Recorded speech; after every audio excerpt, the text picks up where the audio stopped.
She was left crying on the marble floors of the Plaza Hotel, publicly dumped by a tech billionaire because she was too fat for his public image. He thought he broke her. He didn't know the most feared mafia boss in New York was watching and ready to claim her. The grand ballroom of the Plaza Hotel in Manhattan was awash in the golden glow of crystal chandeliers and the clinking of baccarat champagne flutes. It was the social event of the season, the engagement party of Richard Kensington, the 32-year-old wunderkind, CEO, of the fintech giant Aegis Pay. Standing near the towering ice sculpture at the center of the room was Clara Higgins. Clara was not what the ruthless, image-obsessed elite of New York expected to see on the arm of a billionaire. She was a heavy-set woman, proudly and visibly fat, carrying a soft, full-figured, size 18 frame. Tonight she was dressed in a custom emerald green Christian Siriano gown that hugged her lush curves and draped beautifully to the floor. For years, Clara had been Richard's anchor. She had worked double shifts as a high school math teacher to pay their rent in Queens while Richard coded his financial software in their tiny living room. She had fed him, funded his early servers, and loved him when he was nothing but a broke visionary with a laptop. But tonight, the air felt different. Cold. Richard had been avoiding her all evening, actively dodging the cameras of Vanity Fair and Vogue photographers who prowled the room. He was huddled in the corner with a group of venture capitalists and a tall, rail-thin blonde woman in a sheer silver dress. "Ladies and gentlemen," Richard's voice suddenly boomed through the PA system, cutting through the low hum of classical music. He stood on the grand staircase, tapping a microphone. The room fell entirely silent. All eyes turned to the golden boy of Wall Street. Clara smiled, clutching her Judith Lieber clutch, stepping forward. This was supposed to be the moment he toasted to their future, to the wedding they had been planning for 6 months. "I want to thank you all for coming tonight." Richard began, his tone uncharacteristically formal, devoid of any warmth. "Aegis Pay is going public next month. The IPO will be the largest in the history of the New York Stock Exchange. We are entering a new echelon. And as a company grows, it must pivot. It must shed its old skin to embrace a sleeker, more dynamic future." Clara frowned her heart, doing a strange, heavy flutter. Shed its old skin, Richard looked down from the stairs, his eyes locking onto Clara. There was no love in his gaze, only a cold, calculated boardroom assessment. "I have always believed in brutal honesty." Richard continued, his voice echoing off the gilded ceilings. "And the truth is, my personal life must also reflect the polished elite brand of Aegis Pay. Clara, you are a kind woman. You were there in the beginning. But let's be realistic. Look around this room. Look at yourself." A collective gasp swept through the ballroom. High society matrons covered their mouths. Wall Street executives exchanged stunned, uncomfortable glances. Clara froze, the blood draining from her face. No, he wouldn't. Not here. Not in front of 500 people. "My investors at Goldman Sachs and Sequoia Capital expect a certain standard from the face of a billion-dollar enterprise," Richard said smoothly, entirely detached from the cruelty of his words. "I am a man who demands perfection, health, discipline, an aesthetic that inspires power. Clara, you don't fit that profile anymore. You haven't for a long time. You've let yourself go, and frankly, you are too heavy to carry the image of my brand. I need a partner who reflects the pinnacle of success, not complacency." The silence in the room was deafening. It was a suffocating, heavy silence, broken only by the faint whir of a photographer's camera lens adjusting. "Therefore," Richard announced, turning his gaze toward the rail-thin blonde standing near the stairs, "I am officially calling off our engagement. I will be moving forward both personally and professionally with Chloe. She is an international model, a fitness ambassador, and the perfect representation of where Aegis is heading. Chloe smirked, stepping up the stairs to loop her thin arm through Richard's. Clara couldn't breathe. The emerald gown suddenly felt like a straitjacket. Tears pricked the corners of her eyes, hot and stinging, but she refused to let them fall. The man she had financially supported, the man whose tears she had wiped when his first prototype failed, had just thrown her away like a defective piece of hardware in front of the most powerful people in America. Because of her weight. Because of a superficial standard of perfection. Security will escort you to a car. Clara. Richard dismissed her, turning away to clink his glass with Chloe. I'll have my assistant wire you a generous severance for your time. Severance. He called their 7-year relationship time that needed a severance.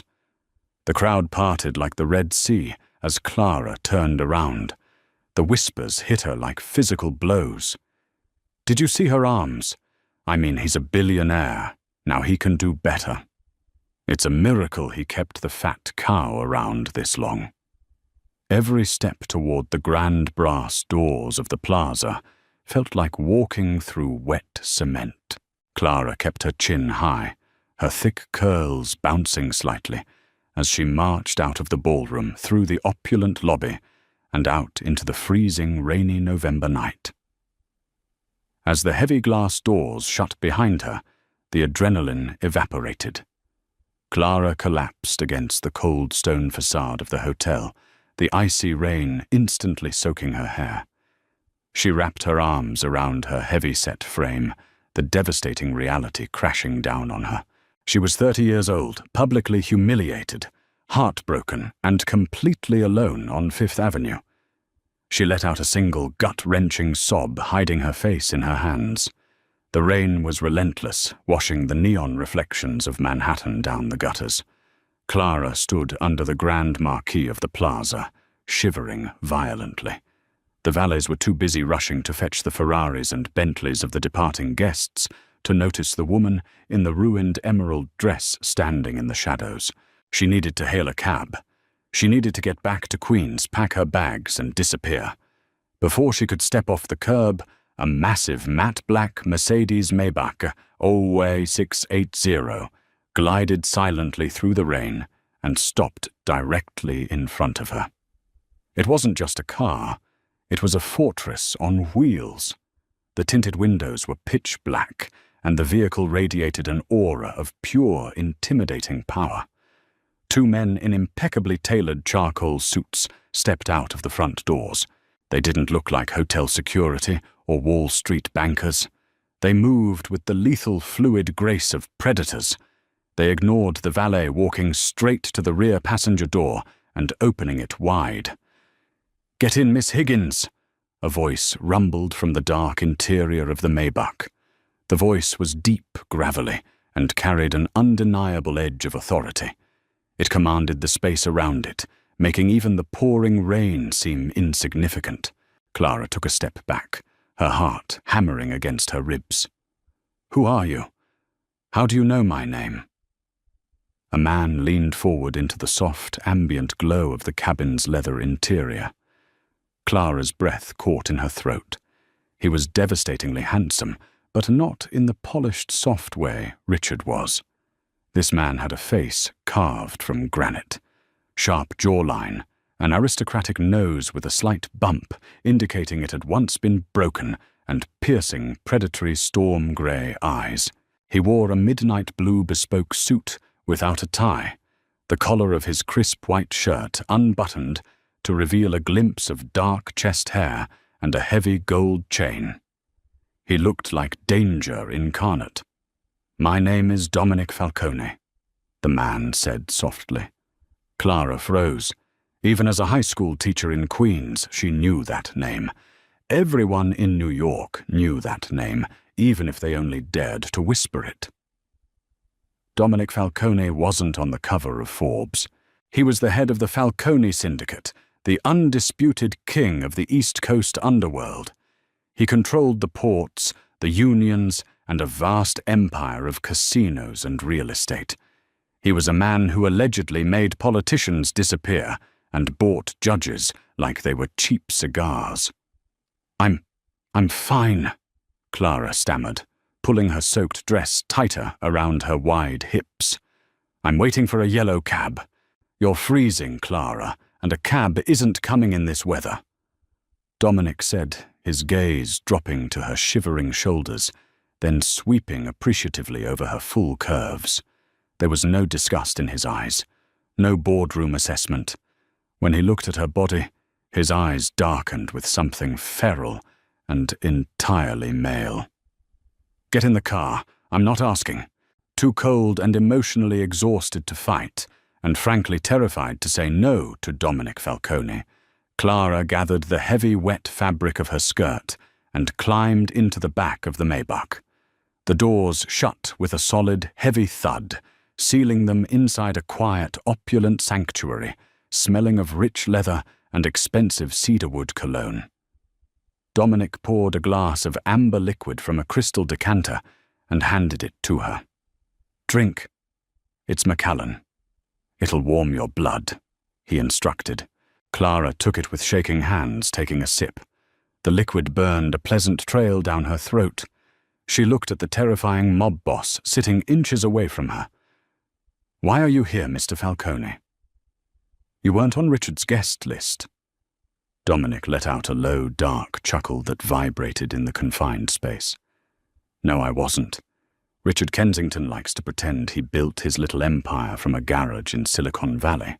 He forgets who gave him the seed money when the banks laughed at his algorithm." Clara's eyes widened. "Richard borrowed money from you." $50 million, Dominic stated casually, swirling the scotch in his own glass. "Cleaned through a shell corporation in the Cayman Islands. Your shiny, perfect billionaire ex-fiancée is nothing but a fraud who owes his soul to my family.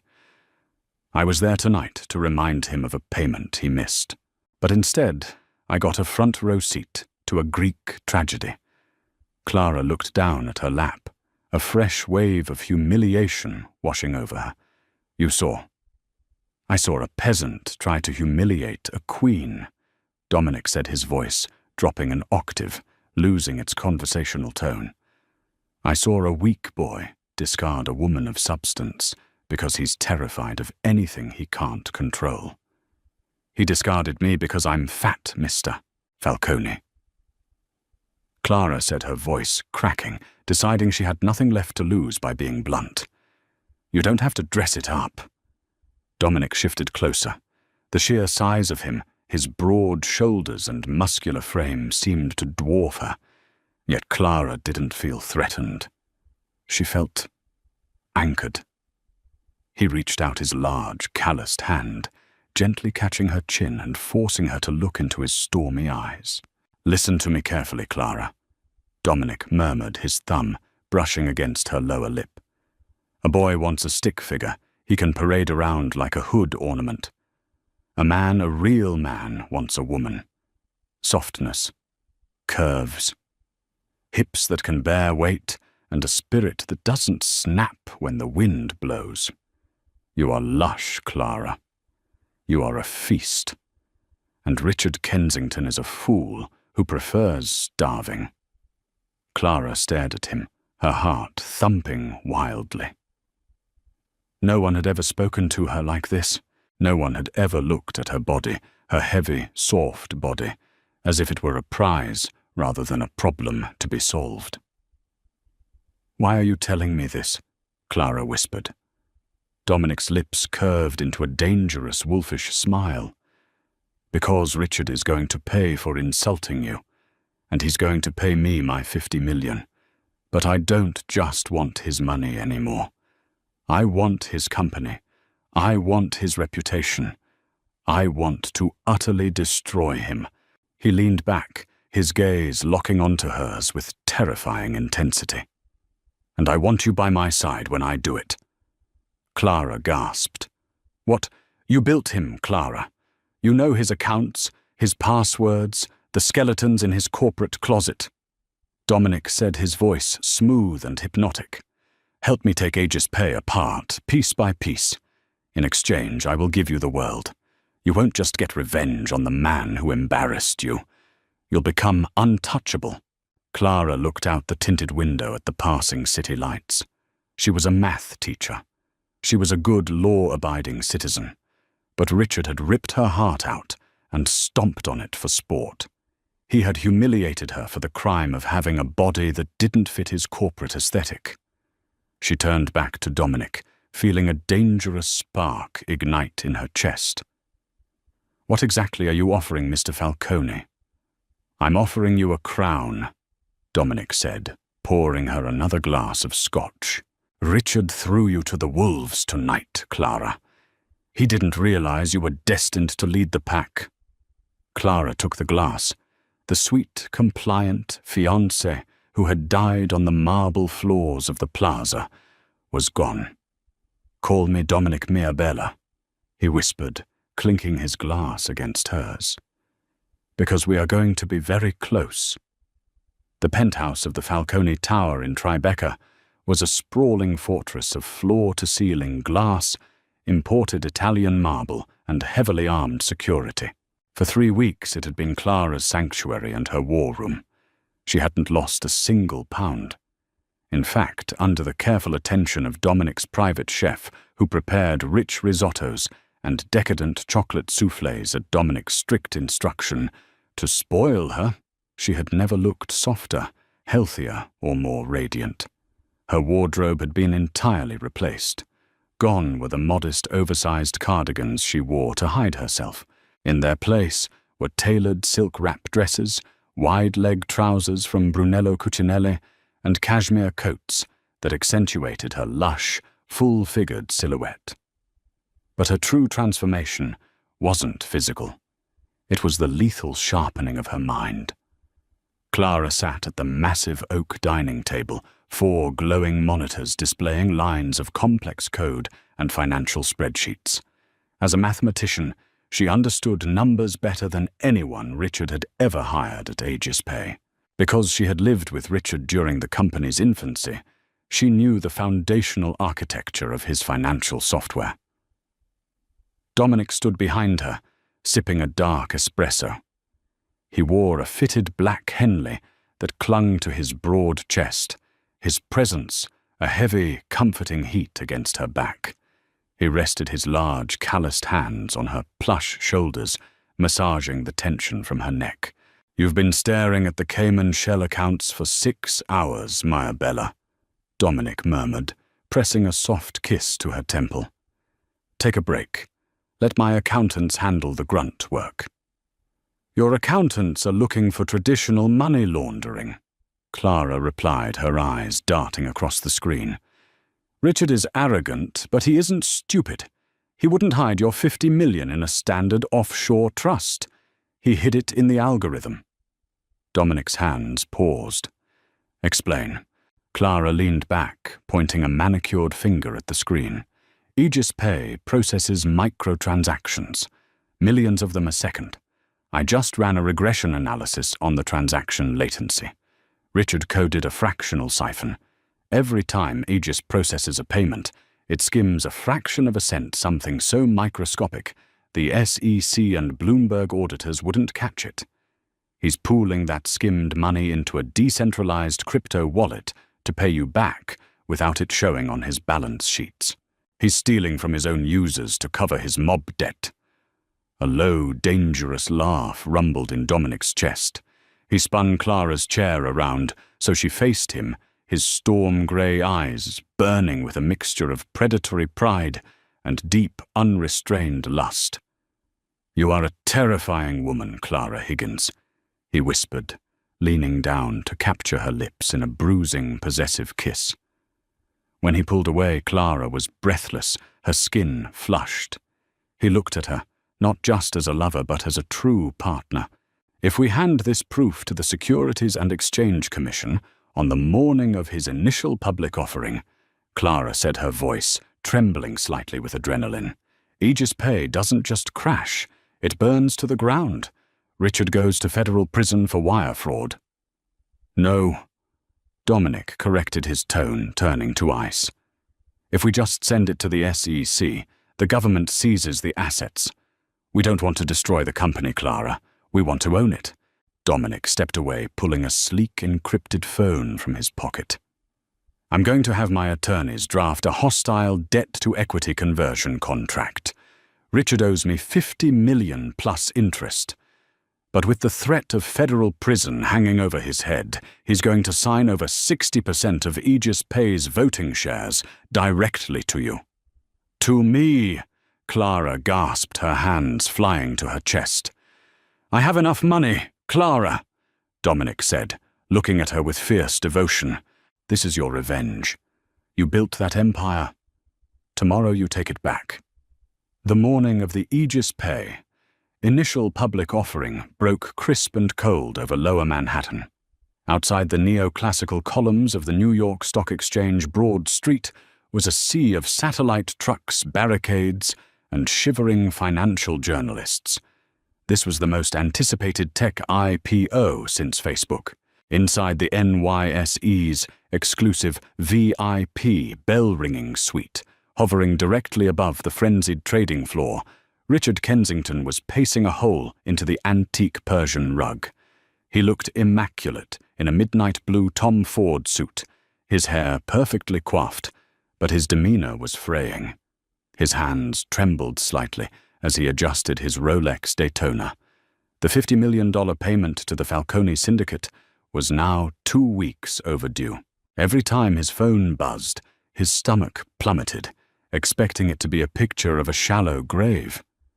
He had convinced himself that his algorithmic siphon was flawless, that he had successfully masked the embezzlement, but the absolute silence from the underworld was deafening. Sitting on a velvet sofa nearby, oblivious to the impending doom, was Chloe. She was busy adjusting the lighting on her iPhone, pouting her lips for an Instagram story. "Babe," she whined, not looking up from her screen. "Can we do a quick video before the bell? My followers are literally dying to see my dress." "Not right now, Chloe," Richard snapped, wiping a bead of sweat from his forehead. He turned to his lead counsel. "Are we absolutely sure the SEC clearance is finalized? No last-minute holds." "You're entirely cleared, Mr. Kensington," the lawyer assured him. "In 10 minutes, you ring that bell, and you become a multi-billionaire on paper."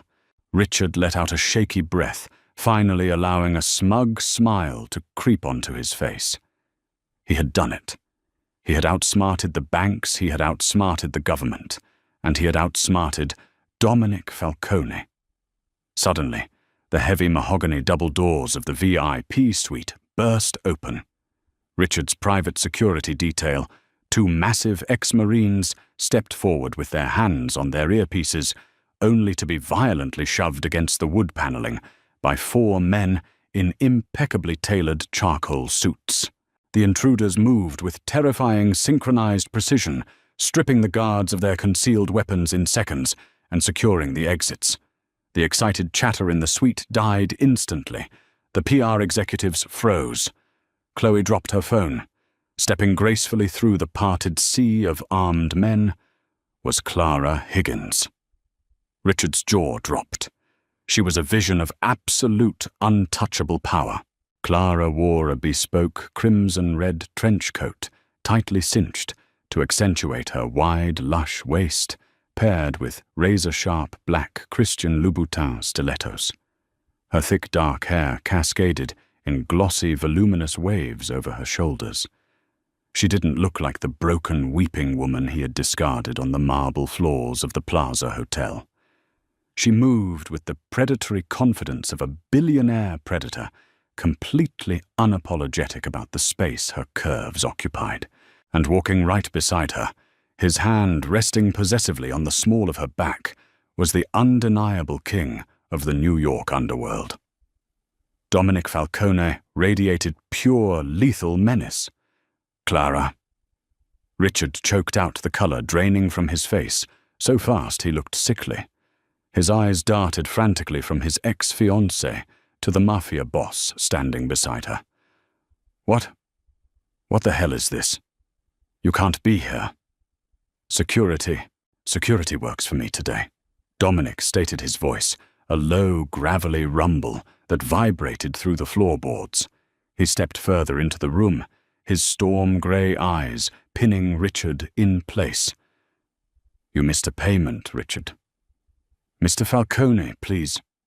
Richard stammered, abandoning his golden boy CEO persona in an instant. He held his hands up, taking a terrified step backward. The IPO. The liquidity is coming. I just need the bell to ring. The moment the market opens, I'll have your money. I swear to God. I don't want your liquid cash, Richard, Dominic said, coldly, his lips curling into a cruel smirk. He gestured toward Clara. My brilliant associate here has found some very interesting discrepancies in your transaction latency. Richard's eyes widened in pure, unadulterated horror.